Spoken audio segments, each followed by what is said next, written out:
So, before beginning the session, we will pray to Acharyas. Please join me in prayer.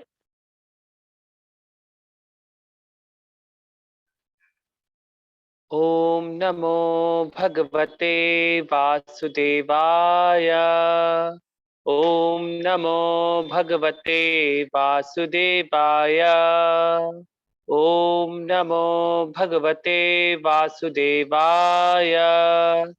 नारायणं नमस्कृत्यं नरं चैव नरोत्तमं देवीं सरस्वतीं व्यासं ततो जयमुदीरयेत् नष्टप्रायेषु अभद्रेषु नित्यं भागवत सेवया भगवती उत्तमा श्लोके भक्तिर्भवति नैष्ठिकी नमः ओं विष्णुपादाय कृष्णप्रेष्ठाय भूतले श्रीमते भक्तिवेदांत स्वामिन् इति नामिने नमस्ते सारस्वते देवे गौरवाणी प्रचारिणे निर्विशेष शून्यवादी पाश्चात्य देशतारिणे जय श्री कृष्ण चैतन्य प्रभु नित्यानंदा श्री अद्वैत गदाधरा शिवासादि गौर भक्त वृंदा हरे कृष्णा कृष्ण कृष्ण हरे हरे हरे रामा राम राम हरे हरे। श्री राधा वृंदावन चंद्र की जय, श्री गौर निताय की जय, श्रील प्रभुपाद की जय, श्रीमद् भागवतम की जय। Welcome all of you for today's Srimad Bhagavatam session. We are discussing from first canto chapter 5. Title of the chapter is Narad द्वारा वेद व्यास को श्रीमद् भागवतम के विषय में आदेश। तो जो नारद मुनि है, अब वो वेद व्यास जी को गाइड कर रहे हैं, क्योंकि वेद व्यास जी ने अपने गुरु से कहा है कि मैंने सारे वेदों का संकलन तो किया है, फिर भी मेरा हृदय संतुष्ट नहीं हो पा रहा है। तो उसके लिए फिर वेद व्यास जी ने, नारद मुनि ने अपने शिष्य वेद व्यास को बोला कि जो भी आपने संकलन किया है वेदों का, उसमें क्या होगा, पूरी दुनिया कंफ्यूज हो जाएगी, और जितना भी आपने ये संकलन किया है इससे क्या होगा, ये पूरी दुनिया सकाम कर्मों में व्यक्त हो जाएगी, ये सकाम कर्मों में इन्वॉल्व रहेगी, कोई भी भगवान को नहीं समझ पाएगा। इस तरह उन्होंने उनको गाइड किया। और जो कल का हमने लास्ट श्लोक पढ़ा था, बहुत इंपॉर्टेंट श्लोक है श्रीमद् भागवतम का। हमने कल श्लोक नंबर 15 पढ़ा था। जुगुप्सितम धर्म कृते अनुशासता स्वभाव रक्तस्य महान व्यक्तिक्रम यद यद क्यतो धर्म इति तर स्थितो न मन्यते तस्य निवारणम जनः। सामान्य लोगों में भोग करने की स्वाभाविक प्रवृत्ति होती है, और तुमने धर्म के नाम पर उन्हें वैसा करने के लिए प्रोत्साहित किया है। यह अत्यंत घृणित तथा अत्यंत अनुचित है, क्योंकि वो लोग तुम्हारे उपदेश के अनुसार मार्गदर्शन प्राप्त करते हैं, अतः वे ऐसे कार्यों को धर्म के नाम पर ग्रहण करने और निषेधों की भी परवाह नहीं करते। तो जो लोगों की टेंडेंसी होती है वो कैसी होती है, वो फ्रूटिव कार्य करने की होती है। कर्मियों की टेंडेंसी ऐसी ही होती है। तो ये सारे के सारे जो वेद दे दिए वेद व्यास जी ने, या इतिहास पुराण इतने सारा ज्ञान दे दिया, उससे क्या होगा, लोग क्या हो जाएंगे, कंफ्यूज रहेंगे हमेशा। वो भगवान को नहीं समझ पाएंगे, भगवान की प्रेमा भक्ति को नहीं समझ पाएंगे। इसका उन्होंने इंडिकेशन दिया, क्योंकि लोगों की टेंडेंसी वैसी है, आत्मा की टेंडेंसी है। आत्मा क्या है, आत्मा हम इस भौतिक संसार में क्यों आए हैं, क्योंकि हम क्या है, लोडिंग ओवर टेंडेंसी हमारे हृदय के अंदर वो भरी हुई है। हर आत्मा इस भौतिक संसार में किसी न किसी को लोड ओवर करना चाहता है। लोड ओवर मतलब, मान लीजिए आपके अंदर कोई 10 एम्प्लॉय हैं, तो आप उन पे लोडिंग ओवर टेंडेंसी दिखाते हैं। हमेशा हम क्या चाहते हैं कि हम सेंटर ऑफ अट्रैक्शन रहें इस पूरी दुनिया के। हम किसी पार्टी या मैरिज में जाते हैं तो हम क्या समझते हैं कि मैं इतना सुंदर सज के जाऊं कि दुनिया सिर्फ मुझे देखे। तो और क्या चाहते हैं, बड़े बड़े ग्रेट पर्सनालिटी आए इस दुनिया में, जैसे कि अलेक्जेंडर दी ग्रेट आए, फिर बहुत सारे मुगल सम्राट आए, हुमायूं आए, अकबर आए, शेरशाह आए, शाहजहां आए, औरंगजेब आए, बड़े बड़े ग्रेट पर्सनालिटी आए। सब चाहते थे कि इस पूरी दुनिया पे हम क्या कर लें, हमारा कब्जा जमा लें, मगर आज तक कोई नहीं कर पाया इस भौतिक संसार पे। बड़े बड़े ग्रेट लीडर, जब भारत आजाद हो रहा था उस समय पर महात्मा गांधी जी और पंडित जवाहरलाल नेहरू, बड़े बड़े ग्रेट पर्सनालिटी और बहुत सारे ब्रिटिशर्स क्लेम कर रहे थे हम इस दुनिया पे राज करेंगे। तो इस भौतिक संसार का ये प्रिंसिपल है, ये हमारी एक गलत टेंडेंसी होती है कि इस भौतिक संसार पे हम क्या करें, हम इसको हथिया लें, मगर ये हमें पता नहीं होता है कि हम आत्मा हैं, हम ये भौतिक शरीर नहीं हैं, तो ये ज्ञान नहीं होता है। इसीलिए जो नारद मुनि हैं वो कृपा करना चाहते हैं वेद व्यास जी को, वेद व्यास जी के माध्यम से इस दुनिया के ऊपर, ताकि इस दुनिया को क्या हो सके, भगवान समझ में आ सके। और क्या होगा, ये जो कलयुग के लोग हैं वो किसी की परवाह नहीं करेंगे, वो जितने भी डोंट्स होते हैं और डूज होते हैं वो उनको याद नहीं रखेंगे।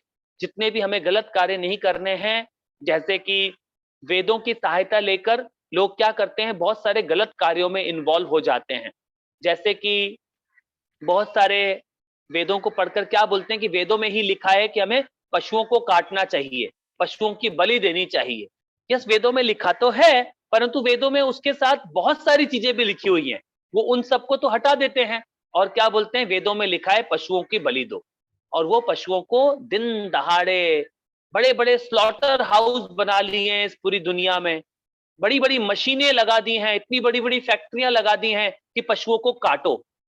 इतने साइंटिफिक तरीके से किस प्रकार पहले पशु को काटा जाता है, फिर किस प्रकार उन सबको इतनी घृणिता से उनकी हत्या की जाती है, और फिर उसको क्या चाहते हैं कि हम इसको खाएं। तो इस प्रकार के जो ये घृणित कार्य हो रहे हैं, तो ये उसी समय नारद मुनि को पता था कि ये कलयुग के लोग ऐसे होंगे, ये नहीं मानेंगे। फिर भी वो चाहते थे इनमें से अगर कोई भी है जो भगवान की प्रेमा भक्ति को समझना चाहता है, उसके लिए एक ऐसा लिटरेचर होना चाहिए जो डायरेक्ट उनको भगवान की भक्ति समझा सके कि तुम ये शरीर नहीं हो, तुम आत्मा हो और तुम्हारा मेन कार्य भगवान की भक्ति करना है। तो नारद मुनि ने देखा उसी समय ये सब उनको समझ में आ रहा था कि कलयुग कैसा होगा। उसके लिए उन्होंने कहा कि तुम ऐसा करो, अब भगवान को इंगित करो, डायरेक्ट भगवान के प्रेम संबंधित, भगवान की लीलाओं से संबंधित एक ऐसा ग्रंथ दो जिससे इस कलयुग के लोग क्या हो सकें, वो भगवान की प्रेमा भक्ति को प्राप्त कर सकें। नहीं तो इस कलयुग में क्या है, हम अटैच रह जाएंगे इस भौतिक संसार से। इस भौतिक संसार में हम बिल्कुल अटैच हो जाएंगे और हम कभी भी भगवान की प्रेमा भक्ति को नहीं समझ पाएंगे। तो ये कल का बहुत इंपॉर्टेंट श्लोक था। आज हम श्लोक नंबर 16 से प्रारंभ करते हैं। अब देखिए श्लोक नंबर 16 में क्या बोल रहे हैं नारद मुनि वेद व्यास जी को। विचक्षणो अन्य अर्हति वेदितुम प्रभो विभो विभो रानंत पारस्य निवृत्तिः सुखम प्रवर्तमानस्य गुणोरात्मना स्तनो भवा दर्शन चेष्टितम विभो। अब वो बोल रहे हैं भगवान असीम है, केवल वही निपुण व्यक्ति इस आध्यात्मिक ज्ञान को समझने के लिए योग्य है जो भौतिक सुख के कार्यकलापों से विरक्त हो चुका है। अतः जो लोग भौतिक आसक्ति के कारण सुस्थापित नहीं है, उन्हीं को तुम परमेश्वर के दिव्य ज्ञान के वर्णनों के माध्यम से दिव्य अनुभूति की विधियां दिखलाओ। देखिए कितनी इंपॉर्टेंट बात बता रहे हैं। सोचिए आचार्य जो भगवान के ग्रेट भक्त होते हैं वो कितने दयालु होते हैं। नारद मुनि, वेद व्यास जी, शीला सुखदेव गोस्वामी और इस गुरु परंपरा में शीला प्रभुपाद जी कितने दयालु होंगे हम आत्माओं के ऊपर। सारे कष्ट सहन करते हैं वो इस भौतिक संसार के, और फिर भी क्या चाहते हैं, हम किसी तरह डिलीवर हो जाएं इस भौतिक संसार से, हमें समझ में आ जाए कि भगवान कौन है। वो इतने दयालु होते हैं। तो वेदव्यास जी, नारद मुनि वेदव्यास जी को बोल रहे हैं कि तुम क्या हो वेदव्यास, तुम एक परफेक्ट पर्सन हो इस नॉलेज को रिसीव करने के लिए, तुम्हारे पास वो नॉलेज है। और जो तुम्हारे पुत्र होंगे शीला सुखदेव गोस्वामी, वो क्या होंगे, परफेक्ट श्रोता होंगे, वो तुमसे इस ज्ञान को क्या करेंगे, रिसीव करेंगे। और वो बता रहे हैं कि इस भौतिक संसार में क्या बोल रहे हैं, भगवान असीम है, केवल वही निपुण व्यक्ति इस आध्यात्मिक ज्ञान को समझने के योग्य है जो भौतिक सुख के कार्यकलापों से विरक्त हो चुका है। तो हम इस भौतिक संसार में हर एक व्यक्ति, इवन इंक्लूडिंग मी और including many many thousand billions of souls, हम क्या है, इस भौतिक संसार के कार्यों में क्या है, बिल्कुल लगे हुए हैं, कंटिन्यूसली लगे हुए हैं। बड़े बड़े व्यापारियों से जब हम मिलते हैं तो बोलते हैं कि यस, मैं 10,000 लोगों का परिवार चला रहा हूं, मैं ये कर रहा हूं, मैं वो कर रहा हूं, मैं इस परिवार को चला रहा हूं। तो क्या समझ बैठे हम इसको, क्योंकि हम अपने आप को एक शरीर समझ बैठे हैं। सबसे बड़ी प्रॉब्लम ये है हमारे साथ। तो हम क्या है, इस भौतिक कार्यों में जितने भी हम ये मटेरियल एक्टिविटीज होती हैं उसमें हम इतने इन्वॉल्व हो जाते हैं कि हम मेन पर्पस को भूल जाते हैं कि भगवान हमसे क्या चाहते हैं। और एक्चुअली तो हमारा इस भौतिक संसार में इन मटेरियल एक्टिविटीज से कोई रिलेशन ही नहीं होता है। आत्मा का कोई रिलेशन नहीं है इस भौतिक संसार से। हम ये जितनी भी एक्टिविटीज करते रहते हैं जन्म से मृत्यु तक, उनसे हमारा कोई रिलेशन ही नहीं है, परंतु फिर भी हम क्या करते हैं, ये मटेरियल एक्टिविटीज में इन्वॉल्व रहते हैं। ईटिंग, मेटिंग, स्लीपिंग, डिफेंडिंग, और जितने भी कार्य कर रहे हैं हम उसी में इन्वॉल्व रहते हैं। ये पूरा भौतिक संसार तो मटेरियल संसार है, मिट्टी से बना हुआ है, और इसमें आत्मा का कोई रोल नहीं होता। एक तरह के जेल रूपी संसार में हमें डाल दिया जाता है। तो यहां पे वो बोल रहे हैं, वेद व्यास जी क्या बोल रहे हैं कि जैसे ही आप ये समझ जाओगे कि आप इस भौतिक संसार के प्राणी नहीं हो, और जब आप इस भागवतम को समझने लगते हो तो क्या होता है, इस भौतिक संसार से आपकी आसक्ति निकलने लगती है। आपको जो इतना अटैचमेंट है इस बॉडी से, इस मटेरियल संसार से, इस मटेरियल संसार की वस्तुओं से, इस मटेरियल संसार के रिश्तों से, उससे क्या होता है, वो बता रहे हैं कि हम इतने अटैच हो जाते हैं। पर जैसे ही हम ये भागवतम समझते हैं तो नारद मुनि वेद व्यास जी को गाइड कर रहे हैं कि यहां तुम ऐसी तरकीब सोचो ना वेद व्यास, जिससे तुम क्या हो सके, इस दुनिया के लोगों को तुम क्या कर सको, ये भगवान के ज्ञान के बारे में बता सको कि भगवान कौन है। तुम ऐसी तरकीब सोचो, तुम ऐसी तरकीब से इतना सुंदर एक ग्रंथ लिखो श्रीमद् भागवतम, जिससे क्या हो सके, इस भौतिक संसार के लोग डायरेक्ट भगवान को समझ सके, वो किसी और में और सारी चीजों में ना उलझें, वो तुरंत भगवान को समझें और भगवान के साथ उनका रिश्ता क्या है, वो एब्सोल्यूट पर्सन कौन है, तुम उसे समझाने के लिए तुम क्या करो, एक ऐसा लिटरेचर लिखो जिसको बोलते हैं श्रीमद् भागवतम। वो क्या करेगा श्रीमद् भागवतम, सबके हृदय को क्या कर देगा, प्यूरिफाई कर देगा।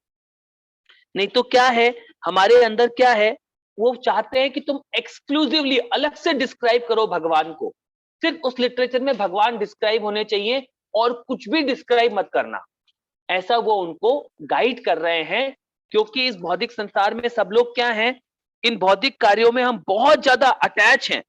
मटेरियल एक्टिविटीज में हम लोग इतने इन्वॉल्व हो जाते हैं जन्म से मृत्यु तक, हमें आइडिया ही नहीं होता कि हम ये शरीर नहीं है, अंत तक भी हमें आइडिया नहीं आएगा। तो यहां पर वो उनको डायरेक्ट इंडिकेशन कर रहे हैं। और भगवत गीता में भी भगवान अर्जुन को क्या बोलते हैं, मनुष्य नाम सहस्त्रेषु कश्चित यतति सिद्धये। वो बोलते हैं मनुष्य नाम सहस्त्रेषु, ऐसे करोड़ों करोड़ों लोगों में से कोई एक होगा जिसके हृदय में क्या होगा, भक्ति को प्राप्त करने की, भगवान को समझने की। मनुष्य नाम सहस्त्रेषु कश्चित यतति सिद्धये, उसमें से कोई एक करोड़ों में से होता है जो इस नॉलेज को समझ पाता है, और वो क्या करता है, इस मटेरियल एक्टिविटीज से विरक्त हो जाता है कि मुझे अब ये कार्यों में नहीं लगना है। वो अपने आप को कैसे लगाता है, भगवान की प्योर डिवोशनल सर्विस। सर्विस तो हम सभी कर रहे हैं, मगर वो भक्त क्या करता है, भगवान की प्योर डिवोशनल सर्विस करता है, लविंग डिवोशनल सर्विस में इन्वॉल्व हो जाता है। वो कृष्ण की लविंग डिवोशनल सर्विस होती है।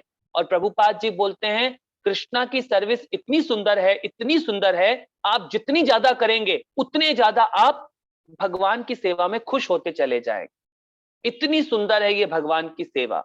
तो वो चाहते हैं, वेद व्यास जी, नारद मुनि वेद व्यास जी के माध्यम से चाहते हैं कि वो एक ऐसा लिटरेचर दे जिससे क्या हो सके, इस दुनिया के सारे लोग भगवान की प्योर डिवोशनल सर्विस में लग सके। और प्योर डिवोशनल सर्विस में लगने का सबसे पहला माध्यम है सुनना।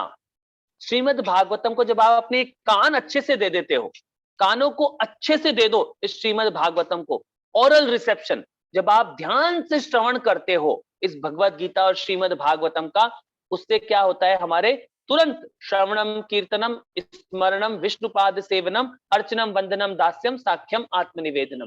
तो ये जो 9 प्रोसेस हैं प्योर डिवोशनल सर्विस के प्रोसेस के, उसमें क्या होता है, सबसे पहला इंपॉर्टेंट प्रोसेस क्या है, सुनना, श्रवणम। तब वो जब ध्यान से हम अपने कान दे देंगे श्रीमद् भागवतम को, उससे क्या हो जाएगा, हम लोग तुरंत इस भौतिक संसार के जो हमको ये चक्र समझ में ही नहीं आ रहा है कि मैं ये जन्म लेता हूं, फिर किसी न किसी योनि में पहुंच जाता हूं और फिर इससे कैसे निकलूंगा, इस किसी को समझ में नहीं आता है। इस भौतिक संसार में कोई आपको गिनती का, आप अपने पूरे जहां भी रहते हैं हजारों मनुष्यों से मिलिएगा, किसी एक को भी नहीं पता होता है ये ज्ञान। ये इतना इंपॉर्टेंट नॉलेज है कि हम प्योर आत्मा हैं और हमारा मेन पर्पस होता है भगवान की प्योर डिवोशनल सेवा में लगना, ये किसी को भी पता नहीं होता है। तो नारद मुनि चाहते हैं वेद व्यास जी के थ्रू तुम एक ऐसा लिटरेचर दो, उससे क्या हो सके, इस भौतिक संसार के प्राणियों को, जो कि हम सब हैं, हमको भगवान समझ में आ सके कि भगवान कौन है। वो हमें कृष्ण से, ताकि हम जब भगवान समझ में आएंगे तो इस भौतिक संसार की एक्टिविटीज को हम छोड़कर भगवान की जो प्योर डिवोशनल सर्विस होती है, जो भगवान की प्योर एक्टिविटीज होती है, हम उन सब कार्यों में अपने आप को इन्वॉल्व करते चले जाएंगे। और वही हमारा आत्मा का रियल कॉन्स्टिट्यूशनल पोजीशन वही होता है कि हम भगवान की प्योर डिवोशनल सेवा में इन्वॉल्व हो जाए। ये हमारा सबसे इंपॉर्टेंट काम होता है।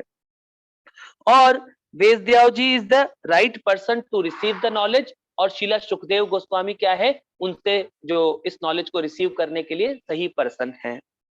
और यहाँ पे एक इंपॉर्टेंट पॉइंट बता रहे हैं, जो ये श्रीमद् भागवतम क्या है, एक ऐसी मेडिसिन है, एक ऐसी दवाई है जो सबके हृदय पे काम करती है।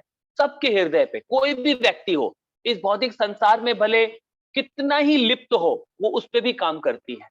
तो ये एक ऐसी मेडिसिन है, ये श्रीमद् भागवतम जो नॉलेज दिया है शीला व्यासदेव जी ने, तो ये एक ऐसा सुंदर ग्रंथ दिया है हमें, ये दवाई की तरह तुरंत काम करता है। तो अगर हम अपने आप को इस भौतिक संसार की विरक्ति से निकालेंगे और प्योर डिवोशनल सेवा में अगर हम अपने आप को इन्वॉल्व करेंगे, तो हम क्या हो सकता है, इस भौतिक कार्यकलापों से निकलकर भगवान की प्योर डिवोशनल सेवा में इन्वॉल्व हो सकते हैं। तो देखिए क्या बोल रहे हैं वो, भौतिक सुख के कार्यकलापों में विरक्त हो चुका है, अतः जो लोग भौतिक आसक्ति के कारण सुस्थापित नहीं है, उन्हीं को तुम परमेश्वर के दिव्य कार्यों के वर्णनों के माध्यम से दिव्य अनुभूति की विधियां दिखलाओ। तो नारद मुनि वेदव्यास जी को बोल रहे हैं, तुम ऐसी तरकीबें सोचो, ऐसा कुछ आइडिया लगाओ, ताकि इस कलयुग में जो लोग फंसे हुए हैं वो क्या हो सके, वो भगवान के इस ज्ञान को प्राप्त कर सकें और इस भौतिक संसार की एक्टिविटीज को छोड़कर वो भगवान के कार्यों में लिप्त हो सकें। तो ये सबसे इंपॉर्टेंट पॉइंट है इस श्लोक में जो प्रभुपाद जी हमें समझाने का प्रयास कर रहे हैं।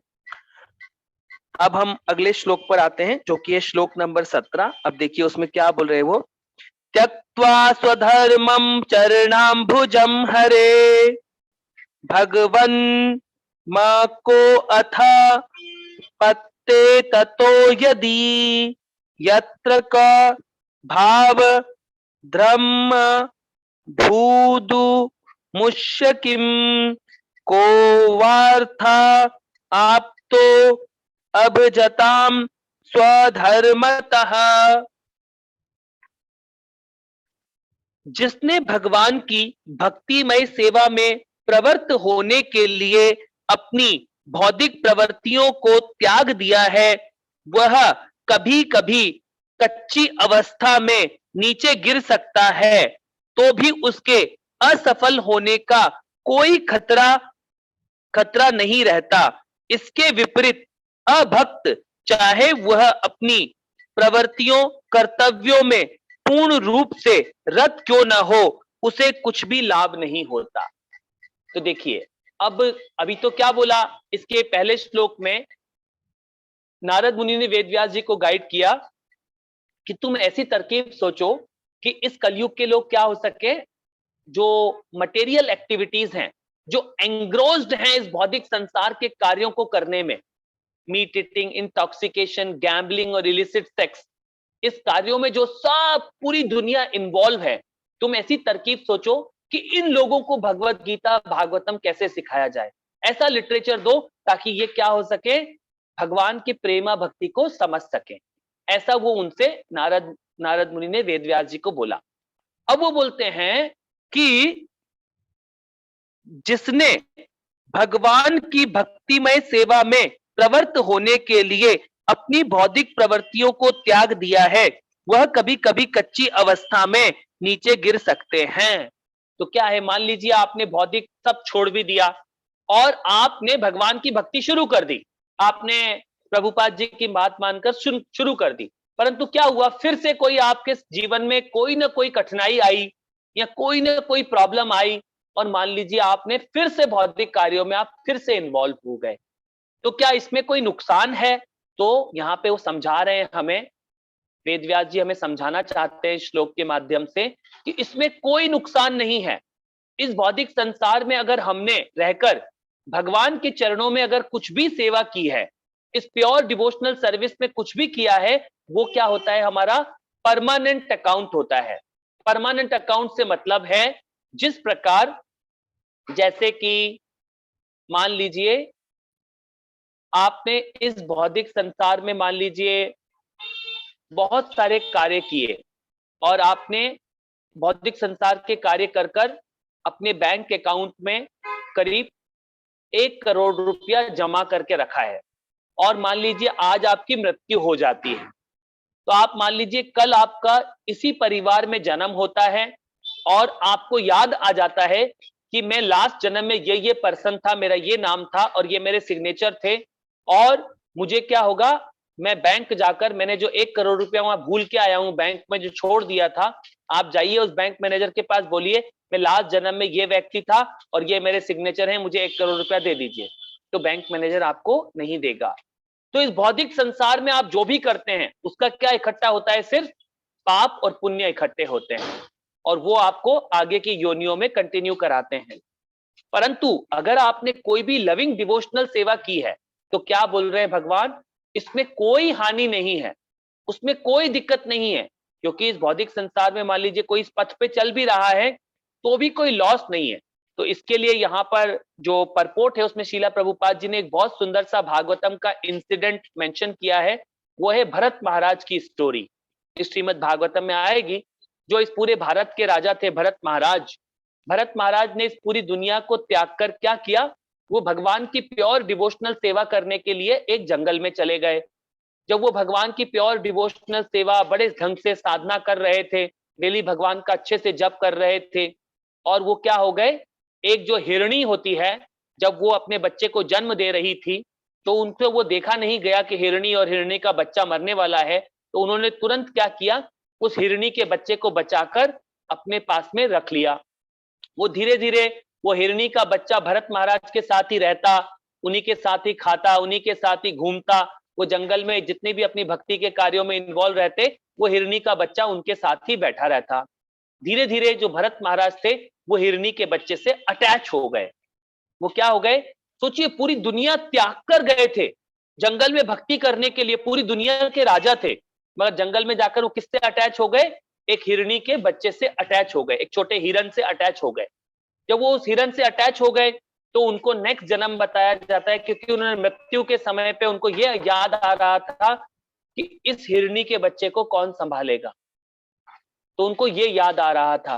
तो जब उनको ये याद आ रहा था कि हिरणी के बच्चे को कौन संभालेगा तो उनको नेक्स्ट जन्म कैसा मिला, उनको नेक्स्ट जन्म मिला किस प्रकार का, हिरण का मिला। तो जैसे कि जब उनको नेक्स्ट जन्म हिरण का मिला, परंतु उन्होंने क्या था, भगवान की प्योर डिवोशनल सेवा की हुई थी, तो इसमें कोई नुकसान नहीं हुआ उनको। तो भगवान ने क्या किया, उनको हिरण के शरीर में रहते हुए भी उनको जो उनकी डिवोशनल सेवा थी उनको क्या याद दिलाई कि तुमने ये गलती की थी। उनको हिरण के बॉडी में भी वो याद रहता था कि मैंने ये सबसे बड़ी गलती की थी। तो वो क्या करते थे, हिरण के शरीर में रहते हुए भी वो क्या करते थे, जहां पे साधु संग भागवतम कर रहे हैं वहां बैठे रहते थे, हमेशा से सूखी घास खाते थे कि मैं इस भौतिक संसार से कहीं फिर से अटैच ना हो जाऊं, ये अपने आप को हिरण का शरीर न समझ बैठूं।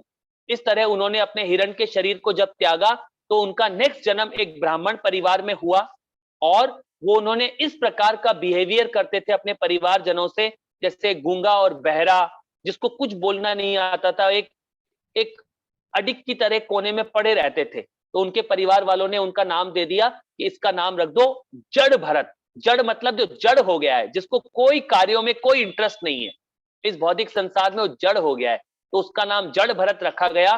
परंतु वो हृदय हृदय में भगवान के प्योर भक्त थे जड़ भरत महाराज, भगवान के प्योर डिवोटी बने वो, और वो तीसरी लाइफ में भगवान तक वापस चले गए, वो इस भौतिक संसार से निकल गए। तो ये प्रभुपाद जी ने ये स्टोरी यहाँ पर क्यों बताई है कि इस भौतिक संसार में डिवोशनल सर्विस करने में कोई नुकसान नहीं है। आपने मान लीजिए इस जीवन में एक माला भी जप कर लिया है तो वो आपका परमानेंट अकाउंट है। भगवान की भक्ति करने में हमें कभी कोई नुकसान नहीं होगा, इसमें हमें कोई भी नुकसान नहीं है।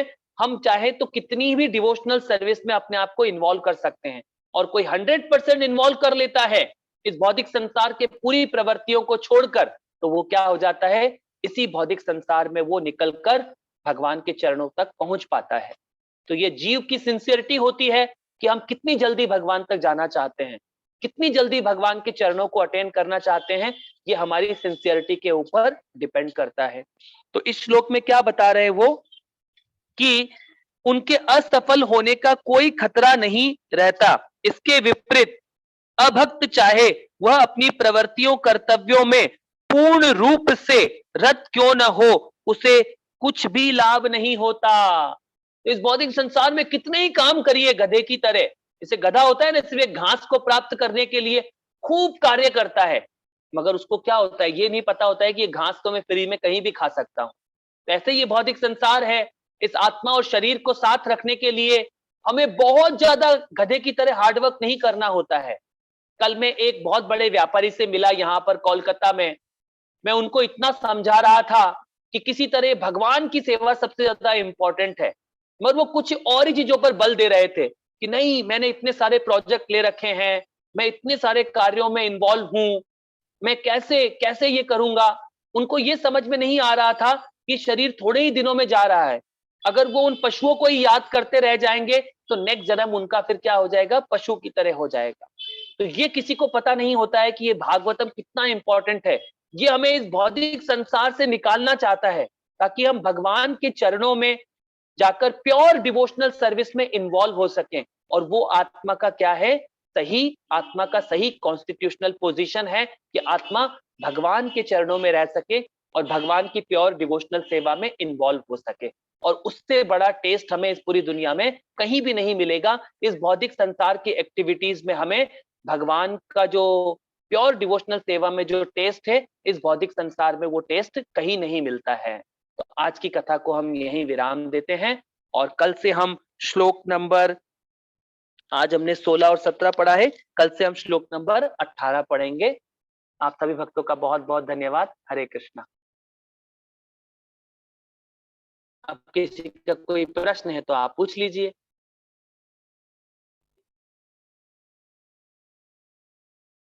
महेश, सबको अनम्यूट कर दीजिए।